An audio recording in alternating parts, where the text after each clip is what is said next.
여러분은 파트너와 잠자리를 할 때 무엇을 제일 중요하게 생각하나요? 많은 남자들이 그저 자신의 물건이 대단하다며 여자들이 곧 죽는다고 하지만 정작 여자들은 어떻게 생각할까요? 그저 크고 길기만 하면 여자들이 다 좋아 죽는다고 생각하면 오산입니다. 특히 별로였어도 남자의 기분을 맞춰주기 위해 좋아하는 척하는 경우도 꽤 많기 때문에 진심을 살펴봐야 하는데요.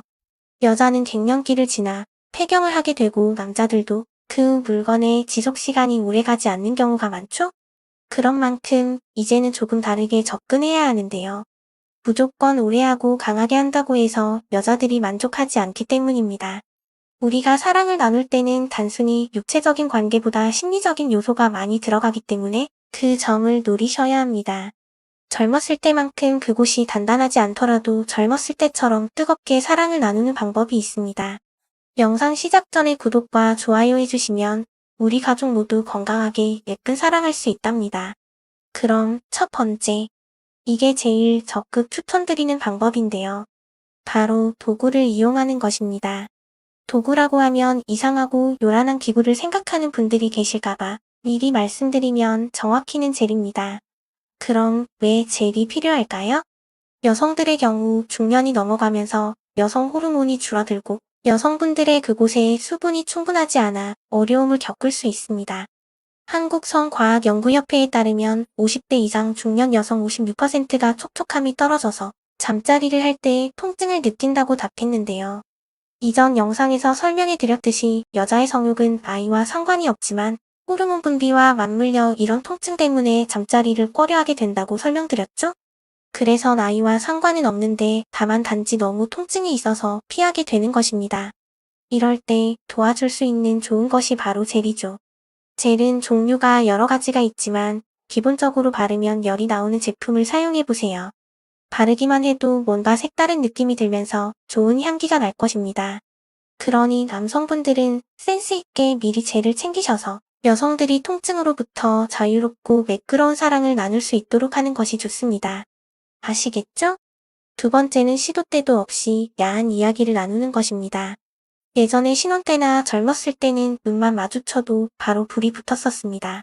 그러나 나이가 들고 중년이 넘어가면서부터는 웬만하면 뭘 하더라도 반응이 없습니다. 사랑이 식은 게 아니라 삶에 대한 스트레스와 호르몬이 감소하기 때문에 일어나는 자연스러운 현상입니다. 그렇다고 가만히 있지 마시고 일부러라도 충분한 대화나 가벼운 스킨십을 시도해야 합니다. 야릇하고 또야한 이야기로 시작해 조심스럽게 스킨십으로 옮겨가면 가장 좋을 것입니다. 우리나라는 야한 이야기하는 것을 불편하게 생각하는 경우도 많고 약간 천박하다고 생각하는 선비 문화가 있는데 적어도 부부 또는 파트너 사이에서는 그러지 말아야 합니다. 결국 불만 주고받는 대화이기 때문에 스스럼 없이 자연스럽게 이야기해보세요. 실제로 미국 텍사스 대학교에서 진행한 연구에 따르면 스스럼 없이 야한 얘기를 나누는 커플의 연애 만족도는 82점의 높은 점수가 나온 반면 이러한 대화가 별로 없는 커플은 54점의 낮은 점수가 나오기도 했습니다. 이렇게 성적인 대화를 편하게 나눌 수 있다는 것은 이 커플이 오랜 기간을 살아왔어도 두 사람이 아직까지 서로를 믿고 신뢰하고 있다는 의미로 해석할 수 있습니다. 꼭 야한 이야기를 꺼낼 때마다 잠자리로 이어가지 않더라도 좋습니다. 언제든지 그럴 수 있다는 느낌을 서로에게 심어주면서 뭔가를 자꾸 상상하게 만드는 것이 중요하죠. 평소에도 그런 상상이 일어날 때 비로소 불이 붙는 것입니다. 그러니 노골적으로 또 적극적으로 야한 이야기를 나눠보세요. 세 번째, 폐경이 지나도 사랑을 나누는 것입니다. 실제로 폐경이 지나면 사랑을 멈추는 경우가 상당히 많습니다. 우리나라 사람들이 제일 오해하는 것이 여성은 나이가 들수록 성욕이 감퇴한다는 것인데요. 유럽이나 미국에서는 평생 즐기자는 문화가 가득한데 과연 우리나라 여성들만 성욕이 없을까요? 아닙니다. 우리나라 여성들도 똑같이 원합니다. 다만 여성이 폐경을 하면 여성 호르몬의 분비가 줄어드는 건 사실입니다. 그래서 수분이 부족하고 피부의 탄력이 떨어져서 남성 앞에서의 여자로서의 매력과 자신감이 떨어진다고 생각해서 꺼릴 뿐이지 성욕은 오히려 늘어납니다. 왜냐하면 여성에게도 남성 호르몬인 테스토스테론이 조금씩 분비되기 때문에 여전히 성욕을 가지고 있는 것이죠. 한국성과학연구협회에 따르면 72세에서 79세의 노년들 중 62%가 여전히 잠자리를 가진다고 밝혔습니다. 80세에서 84세의 노년의 경우는 36%가 사랑을 나누고 있었습니다. 북유럽에서는 무덤 가기 전까지 성생활을 하는 것에 대해서 당연하게 여깁니다. 인간의 당연한 욕구입니다. 그러나 우리나라는 사회적 풍경상 폐경이 지나면 성욕이 있어도 잠자리를 갖는 걸 부끄럽게 생각하는 경우가 많습니다.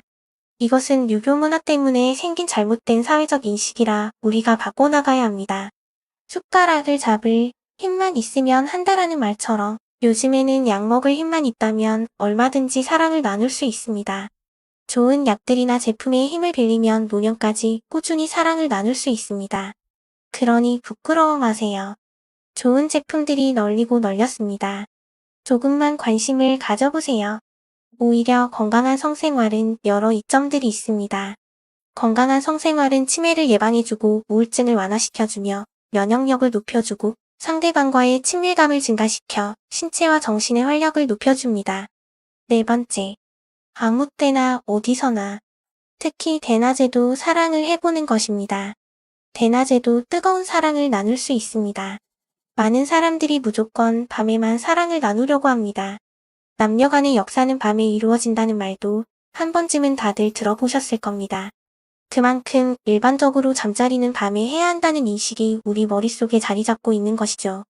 그렇지만 요즘 같은 세상에 누가 정해놓은 것도 아니고 밤에만 하라는 법이 있나요? 오히려 밤에만 하는 것은 더 힘듭니다.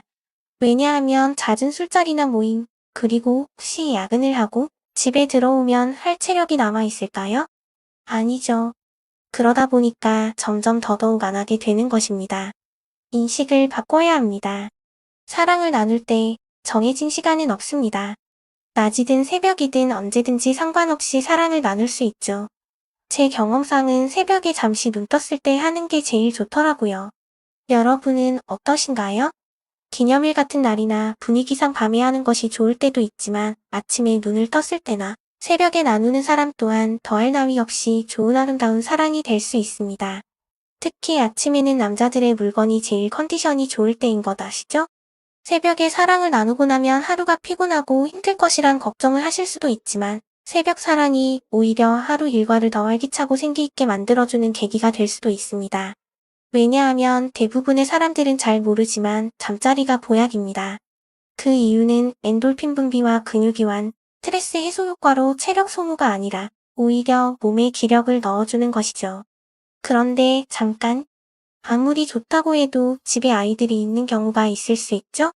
애들이 왔다 갔다 하는데 언제 하냐고 물어보실 수도 있습니다. 시간은 내는 게 아니라 만드는 것이라고 하죠? 부부가 같이 시간을 내서 무인태를 가거나 아니면 젊었을 때처럼 몰래 차에서 즐기는 것입니다. 요즘은 조금만 선탠하면 지하 주차장에서는 아예 보이지도 않으니 걱정하지 않으셔도 좋습니다. 오히려 하면 안 될 짓을 한 것 같은 느낌에 짜릿할 테니 한 번쯤 해보세요. 야외에서 즐기는 것은 안 해본 사람은 정말 모르는 묘미입니다. 그럼 여러분, 몸에도 좋고 정신 건강에도 좋은 잠자리. 우리가 안 하는 이유는 사실 별것 없습니다. 귀찮고 세상스럽다고 생각하지 마시고 앞으로 절반 정도 산 우리 인생에 빠질 수 없는 부분이기에 꾸준하고 부지런히 해야 합니다.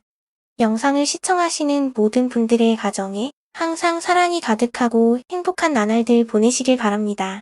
영상이 도움이 되셨다면 구독과 좋아요 꼭 부탁드려요.